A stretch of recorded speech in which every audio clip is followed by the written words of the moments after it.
Well, hey everyone, this is usually the part of the show where I say, welcome back to Glenplays Mondays, yay, but, right now I gotta go to my room because someone took a huge fucking shit in there.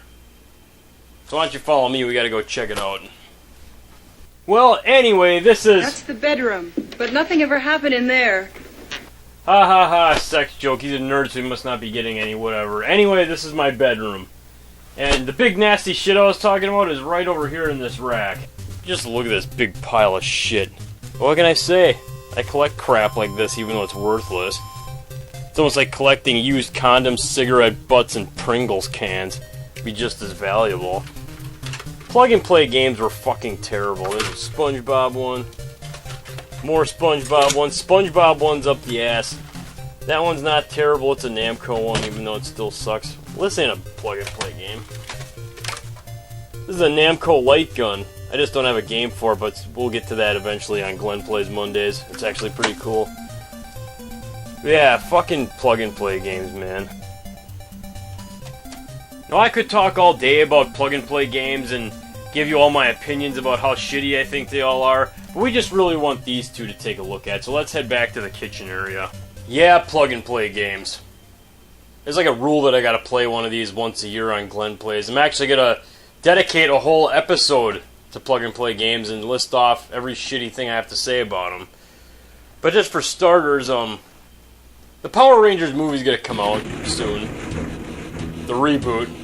It actually looks pretty fucking awesome, so I figured what the hell, let's play more fucking Power Rangers games, as if I haven't played enough shitty fucking Power Rangers games on this channel already. With me and Austin, and, you know, on Glenplays I played another, you know, the one on Super NES. So let's play a Power Rangers plug and play, yay! Man, plug and play games, like, a lot of these were just given to me, but I got that whole shit pile collection in my bedroom for less than $20 from St. Vincent's. It's just, they become worthless. These robbed people, and the corporations putting these out made them seem like they were way more than they actually were. Like, you know, Atari clones. Like, look at this. These look so awesome, but the games you usually get on them are fucking terrible. Usually when I find them, the batteries are all exploded and corroding the metal on the inside. A lot of these I got in junk piles. Like, people know I collect video games, so they got a whole pile of shit that's been sitting in their basement or bedroom. They just want to, you know, unload onto somebody and they're just like, hey, I know you like video games. Here's a bunch of these things. So that's how I ended up getting most of them. I'm assuming most of them ended up in a landfill. Because usually these were like $20 or $30 fucking dollars. People would buy them for their kids because they're colorful and they look cool and they're video games and stuff, and they average out to about maybe, you know, 20 minutes of gameplay. Maybe you'll get a couple uses out of them at most, and then they just shove them off to the side, never to be played again, with the batteries inside blowing out as time goes on. Whatever, that's plug and play games. But anyway, the thing that's odd about this is that I got two Power Rangers plug and plays right here. Now you'd think they'd be two different games, right? They're the same fucking game. At some point they made one plug and play game and said, hey, this is kind of cool, but it's not enough. We need two of these, just different controllers. That's pretty fucking shitty to do to someone. Can you imagine a kid already has one of these? He goes to the store and sees this one. I need a new one. He has his mom or dad buy this one for 20 or 30 fucking dollars again. Goes home, finds out it's the same game. Once it's open, you can't really return these things. You can maybe get store credit. You're starting to see less and less of these in the stores, and I know why. Because they're just not worth it. You're better off going on eBay and buying an old school console and buying cartridges for them, like a Sega Genesis or an NES or a Super NES. I can't believe people dump money into these things. I'm glad I got most of these for free. Because like I said, I collect garbage. Anyway, I'm going to be playing one of these. I'm going to play this one. They're the same game anyway, but it's easier to play this particular game with a gamepad, a D-pad, and, you know, the A-B button and whatever. This one was a little more awkward to use, and the controls are kind of unresponsive. Maybe it's because of age or whatever, but these things, again, don't age well. Usually they flicker and shit, and the controls usually bust over time. The thing that perplexes me about this, though, is that this plug-and-play game, it's got the original Red Ranger helmet on it. from Mighty Morphin Power Rangers, the first incarnation of Power Rangers, which is based on Super Sentai. I had to throw that in there. But the thing that perplexes me is that the actual game is based on Power Rangers Super Patrol Delta, S.P.D. I don't know if I got that right, but I'm assuming I'll put it somewhere in the screen, somewhere in text. But why? Why do that? Why not put one of the helmets from, you know, Super Patrol Delta on here? Not this. When this came out, I'm assuming they were just trying to, you know, milk the nostalgia thing. It's like, oh, you know, fans of the original Mighty Morphin Power Rangers will buy this and find out it's one of the Power Rangers that nobody gave a shit about. Oh yeah, one more thing that's bullshit about these is that if you look at the cables on these, there's one audio and one video cable. So when I'm recording these, there's automatically one channel of audio that's going to be missing from the DVD, which makes it hard for me to edit these videos, because I'm only getting like one channel, and then the sound sounds like shit, you know, once I do make a video out of these. So I had to come up with my own little concoction to make two audio channels, which is this thing right here. It converts one audio cable into two audio cables, so that way it splits them into two audio channels. And I just used some green duct tape and, you know, some spare wires I had sitting around the house. I'm really a sad person. I went through all that just to play this bullshit. Okay, let's just go get this out of the way. Let's go play this fucking thing. Alright, I'm gonna need a beer for this. Here's another thing they probably tried pushing on everyone. You don't even need a game console or cartridges. The console's in your hand. You can just turn it on or reset it right here, see?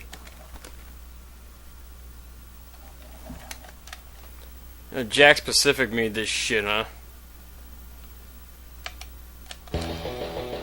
Now, to be fair, this is kind of like your average 16-bit outing.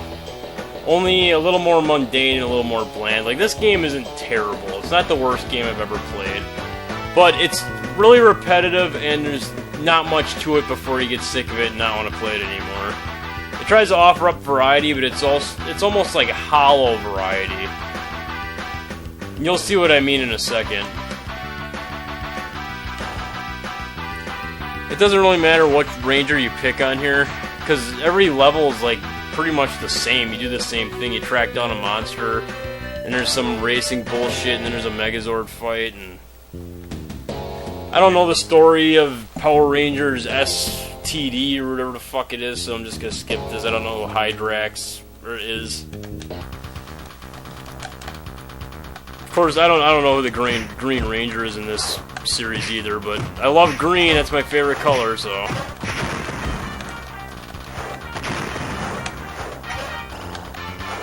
At least they got the controls right. The controls aren't too bad on this game.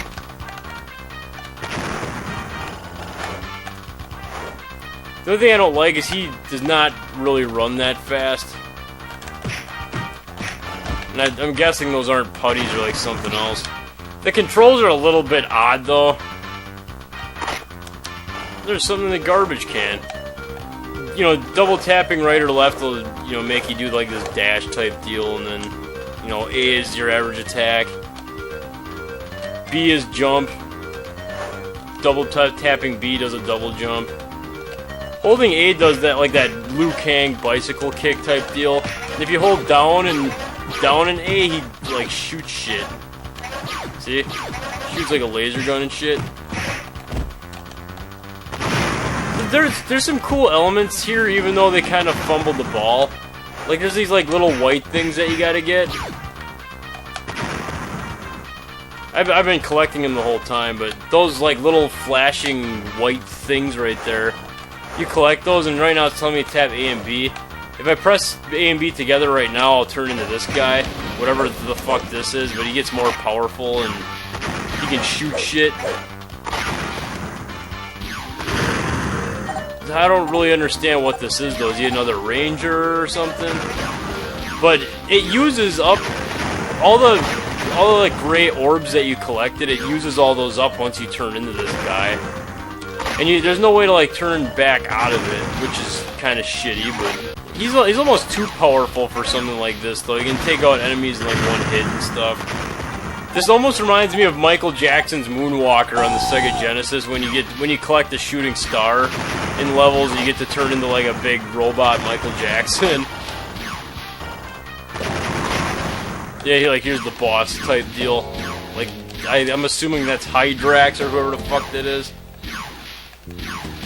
Nah, now I'm all out of orbs, but it doesn't matter because I can just keep shooting shit. Too late, Green Ranger. Hope you can swim because you won't catch me now. I need a drink of my beer. You won't get away that easily? Yeah, he will if you're running like a fucking little pussy. I've never done that. I can't believe I just fucking killed myself. It doesn't matter. There's like extra lives and shit all over the fucking levels. Even on the hard difficulty, they make this so like little kids can beat it and shit, but it's still kind of entertaining to play, you know? I mean, this almost reminds me in a way of Power Rangers, the game on Super NES. It's kind of along those lines. Only the controls are a little bit more stiff. I don't know. They're not as good, but it's not, like I said, it's not the worst thing I've ever played. I'm gonna turn into this fucking red thing now. I don't know what the badges do.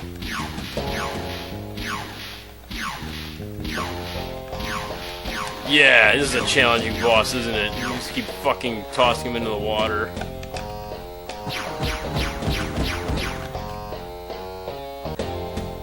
The environments aren't terrible. Like I kind of like the way this boat area looks. I mean, it's not the worst thing. Now here's where it starts getting annoying. Like, what does this remind you of?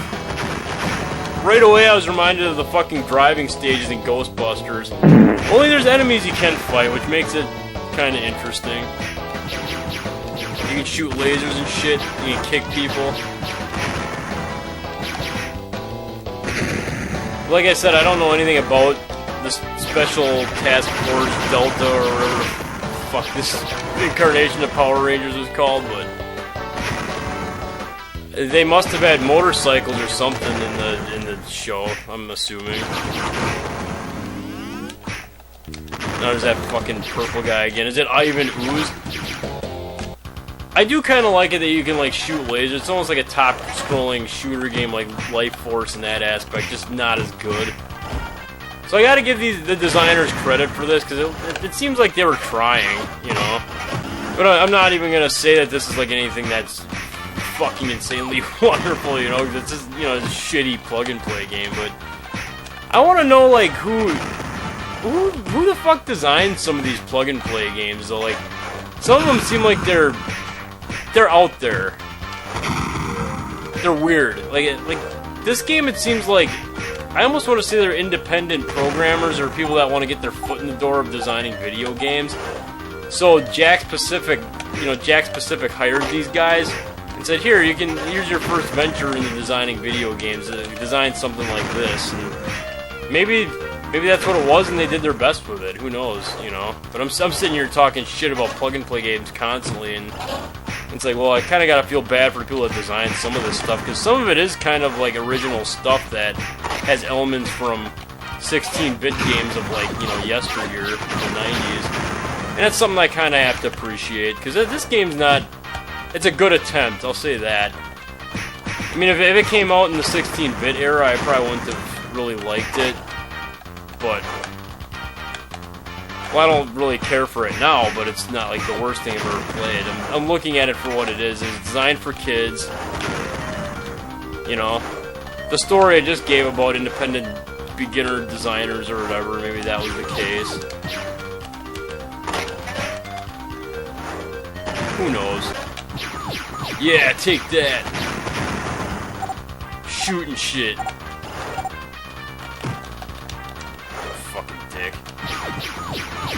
Was it like a yellow guy and shit? What the fuck is that thing? It takes so fucking long to get to the Megazord battle, though. It's like, I don't feel like doing this all the fucking time. And then you got this stage. I never fully understood this stage. I'm assuming if I would have watched the television show, I'd understand what this is. But there's like this big truck or whatever, and at least they give you a warning of when a laser beam's gonna come. But you're supposed to like slam all these guys into like walls and shit. And this is probably one of the most boring parts of the game. And this is like the lead up to the Megazord fight. It's really nothing like wonderful or exciting or anything. Oh, fucking shit. Okay, now I'm turning into the Megazord, which almost looks like Voltron. It looks more like Voltron than the original Megazord did back in the original Mighty Morphin show. This guy's not too hard to beat either. Maybe I'll take a few hits from him.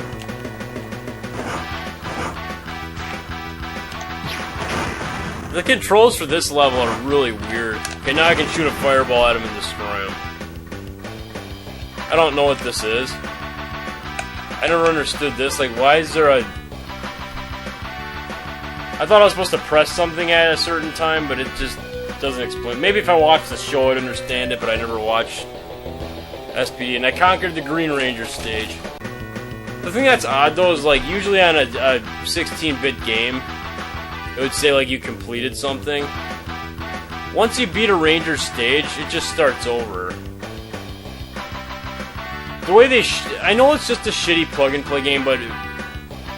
they should have did something where you'd have to complete all of them, and then there'd be, like, something else if you completed every Ranger stage, but it's not like that. The game just starts over and shit, you know. You see what I mean? It just starts over and... the Rangers got some different moves for their special attacks. Press A and B together, a mega gun comes out. But he's got like this like little scissor kick he does when you press up and A.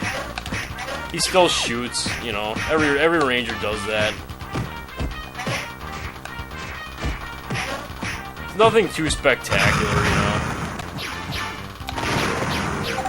I have a lot of plug and play games. But I have to say this is probably one of the better ones I got. Well, aside from the clones of actual games, like I have a Sega Genesis plug and play, and it's got Sonic the Hedgehog on it, Altered Beast, and a few other ones. I think it's got Flicky on it, if I'm not mistaken. The Namco ones are always okay because it's just clones of Pac-Man and Galaga and Galaxian and you know, shit like that. You can't go wrong with old classic, you know, arcade games. But some of the original plug-and-play games that have come out that designers, you know, came up with original shit were pretty fucking terrible. I got a Disney one that's awful.